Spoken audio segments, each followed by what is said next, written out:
It's not that I enjoy isolation, I just value my independence. I'm 32, have a stable job working remotely as an editor, and I like my quiet apartment on the 14th floor of a high-rise downtown. It's nothing fancy, but the view of the city skyline at night is peaceful, at least it used to be. The first time I saw him, I thought my eyes were playing tricks on me. It was late, past midnight. I'd been up editing a manuscript for a client when I realized I hadn't eaten since lunch. I paused my work, padded barefoot into the kitchen, and made myself a sandwich. My kitchen and living room share a wall of floor-to-ceiling windows, and from there, I can see the glowing office buildings, the faraway headlights crawling along the freeway, and the inky blackness between the towers. I glanced up from the counter, and there he was, a man, standing outside my window. On the 14th floor, I froze, half a slice of bread in my hand, my mind refusing to process what I was seeing. The only thing between us was glass, and beyond him, nothing. No ledge, no balcony. Just open air and 14 stories of emptiness.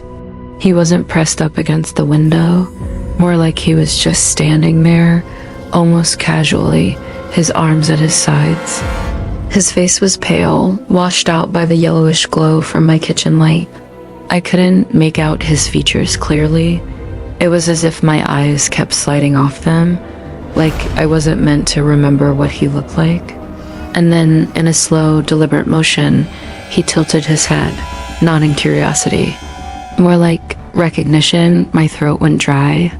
I took a step backward, then another.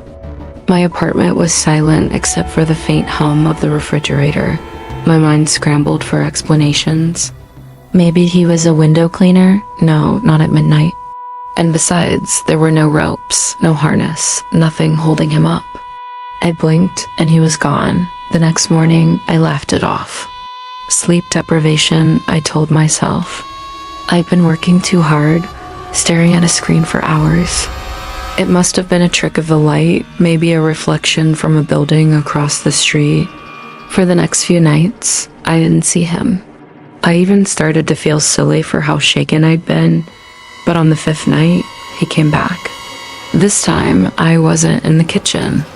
I was sitting on my couch, lights dimmed, watching TV. I glanced at my reflection in the window, and there, just beyond it, was his face. Closer now, I didn't move. My heart began pounding so hard I could hear it in my ears. His eyes were fixed on mine, not darting around, not scanning my apartment, just staring. And then he smiled. It wasn't a warm smile.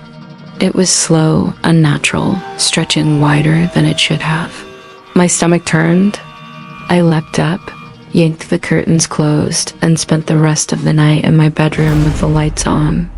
By the 3rd encounter, I stopped trying to rationalize it. It was 2 weeks later. I'd avoided my living room at night, keeping the curtains drawn, but that evening I'd forgotten to close them before sunset. I was on the phone with my sister, absent-mindedly pacing, when I glanced toward the glass, and there he was again. This time he was right up against the window, no space between us. Just a thin pane of glass separating my living room from the open air. His face was clearer now, sharp cheekbones, gray skin, dark eyes that seemed too deep, like staring into a well. I gasped mid-sentence, my sister's voice fading into background noise. His lips moved, forming words I couldn't hear. I stumbled backward, dropping the phone. When I looked again, he was gone. I started keeping my curtains closed at all times. I even considered moving, but my lease wasn't up yet, and I didn't have the money to break it. I told myself that maybe, just maybe, it was over. But then things escalated. I began waking up at night to faint tapping sounds. Not on my door, not from the hallway, from the glass.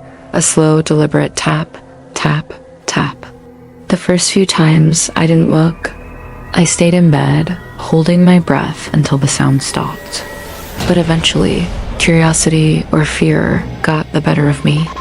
I crept to my bedroom door, peeked into the darkened living room, and saw the faint outline of a figure at the window.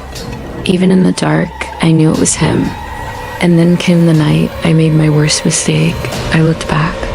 It was nearly 3 a.m., the city below mostly asleep. The tapping had woken me again, but this time it was louder, more urgent.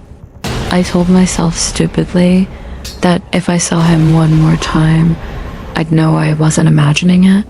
I stepped into the living room and pulled the curtain back. He was there, but he wasn't standing outside the window.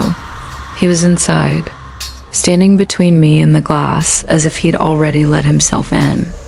His smile was impossibly wide now, stretching ear to ear. And his eyes, they weren't eyes anymore, just black pits. Before I could scream, he stepped toward me. The last thing I remember is his hand cold, impossibly cold, on my face. I woke up in my bed the next morning. The curtains were drawn, the apartment quiet. For a moment, I convinced myself it had been a dream, until I saw the handprint on the inside of my window. It's still there. No matter how much I clean, no matter what products I use, it doesn't come off. And at night, sometimes I still hear the tapping,